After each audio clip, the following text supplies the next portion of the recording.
Welcome to this week's segment of the Ripoff of the Week. My name is Adam Andrzejewski, and I'm the CEO and founder of OpenTheBooks.com.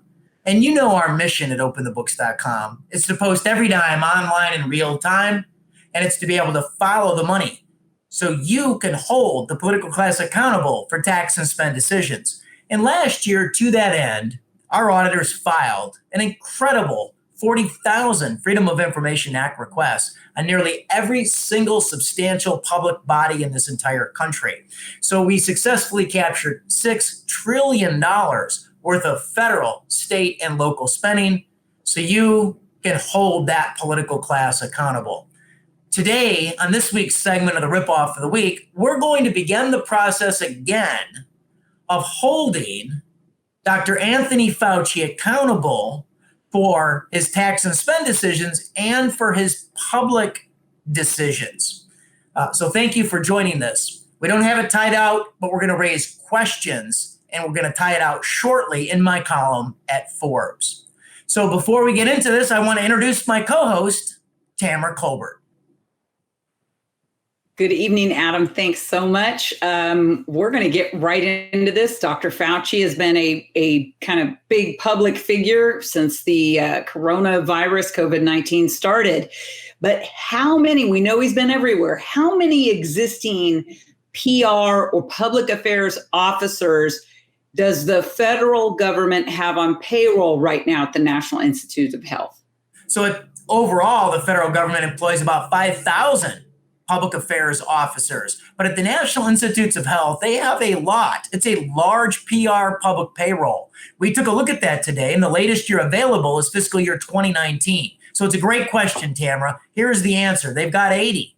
The National Institutes of Health have 80 public affairs officers on staff for over $10 million worth of annual compensation on cash compensation alone. That's salary plus bonus. Now, what that means is the average PR specialist over there makes $130,000, and that does not include the cost of benefits. So since January 1, 2020, can you break down how many media interviews Dr. Fauci has given since then? Well, our team did just that. We broke down how many times he gave a media interview or made a media appearance. And incredibly, since he learned of the pandemic in China, so January 1st of 2020, to the current date in real time, our auditors, we audited his public calendar and we found that he gave 354 interviews.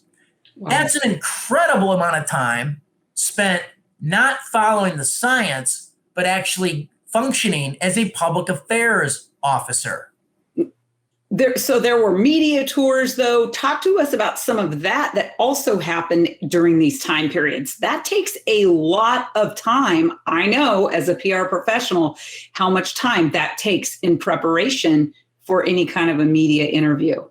Well, I'll submit to you, Tamara, that over the last 16 months, the good doctor has been on a media tour for the entire pandemic with right. 354 appearances. Let's kind of break that down. So TV appearances, 130 TV interviews, being a panelist, a lecturer, giving a speech, 109 times.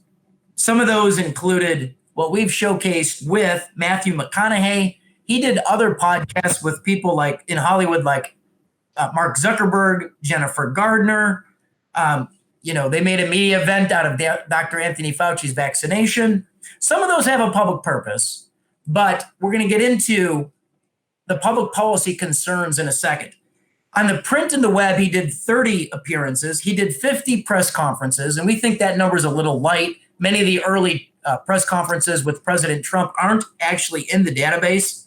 Right. He did 19 podcasts, 16 radio interviews, all told 354 media appearances. So it's just been like a media tour for Anthony Fauci since the start of the pandemic. So what is Dr. Fauci's role at the NIH? So he's the director of the National Institute of Allergy and Infectious Diseases. So that's his subset. So look, when a virus breaks out in China, this is his purview. Now, yes. we have requested since January. So we're starting to work on our 6th month here of our Freedom of Information Act request into Dr. Anthony Fauci's unit at the NIH. And we've hardly received any production. They have violated the statutes on production underneath the Federal Freedom of Information Act.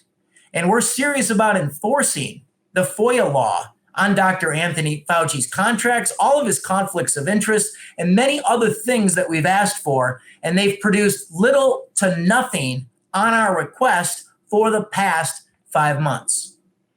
So, Adam, there is an age-old debate of how to best inform the American people without telling the American people what to do or really forcing them to an action.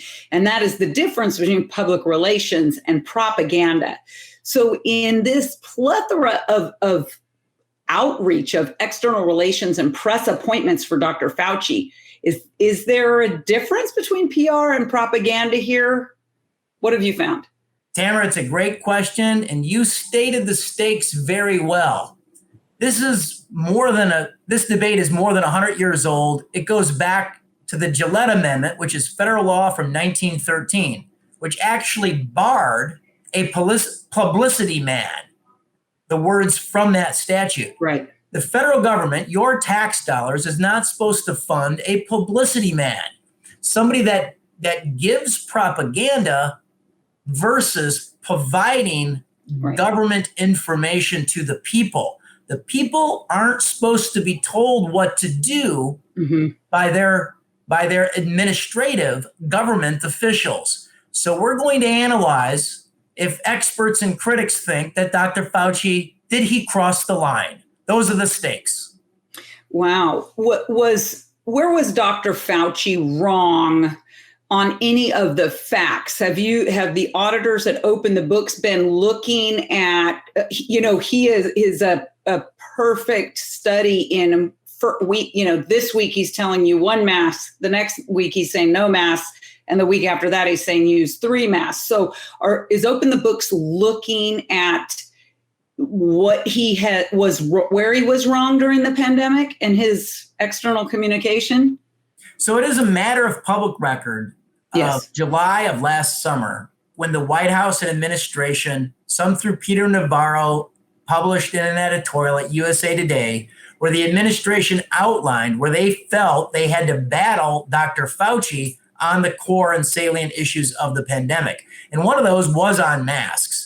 Now, from his emails, we know that he didn't trust masks that you buy at the grocery store. He said that wouldn't have an effect. And he went from you don't have to wear a mask to 1 mask to 2 masks, mask forever. But on his private emails, he was saying that the mask at the grocery store wouldn't do much good.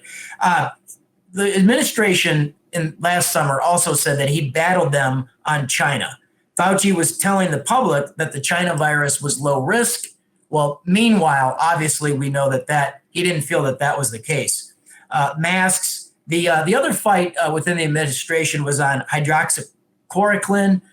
Just this week, there was a study released. It was not peer-reviewed, but it did show preliminary findings of a big universe of about 234 folks that were on ventilators, that a mix of hydroxychloroquine and some other things helped prevent 50% of the deaths when they took that mixture.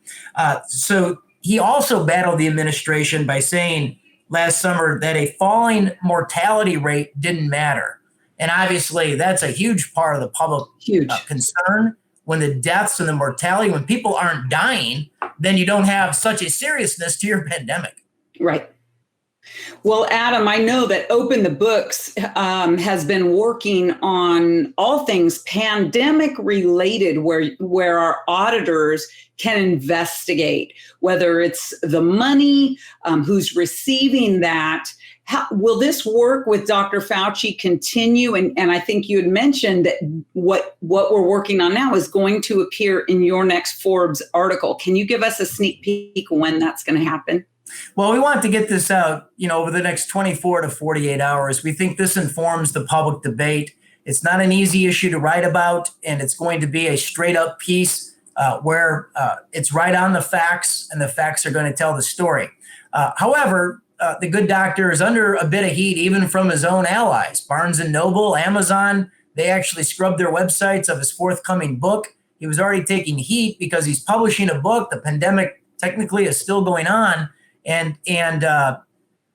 So, these were the questions in the white hot spotlight that he was already under. When his emails came out and Amazon and Barnes and Noble and the rest of the booksellers scrubbed their websites of his book based on what we'd all learned, I think there's a lot of heat coming down the path. Hopefully, heat brings light, and we'll have a lot more transparency when we publish our piece and from others and other investigative journalists. So anybody seeing this, you've got to check back with openthebooks.com. Please sign up for our newsletter. You will have the Forbes link as soon as possible, as soon as it's live. We'll post it here on social media. But Adam, what's really important is the work that Open the Books is doing right now. It is really the oversight work that Congress is refusing to do. And what would you want our viewers to do with Open the Books right now?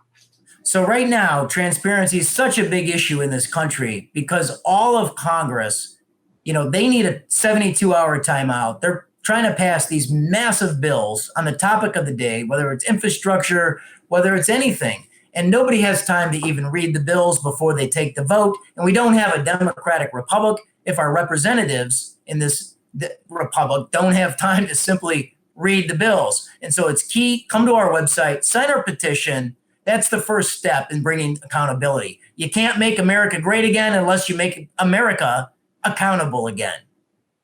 Let's make America accountable again. You can visit openthebooks.com, sign up for the newsletter. And by the way, you can like this broadcast and please share it on your social media site and invite a few friends to view it as well. We appreciate your time. Thank you so much. And we look forward to seeing you next Thursday at 5:30 Eastern, 4:30 Central for the ripoff of the week.